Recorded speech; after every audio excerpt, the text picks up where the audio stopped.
Allora, hai una parola in piemontese che mi riesce a dire. E è l'articolo femminile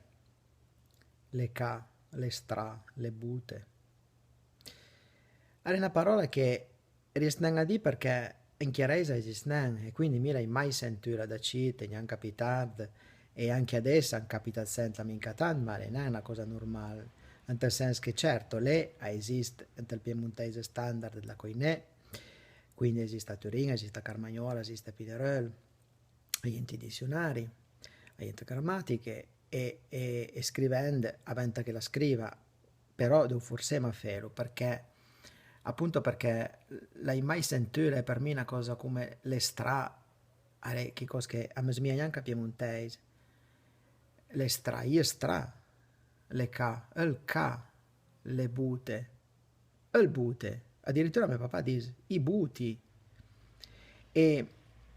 appunto esiste una parte del Piemonte, ma mi aventeria fare un'analisi un po' più approfondita per di che cosa, con un po' più di senso, con più. Però penso che la più parte del Piemonte esista perché sicuramente esiste in tutta l'Alessandrin, in l'Astigian, a Cher per dire, ma penso anche che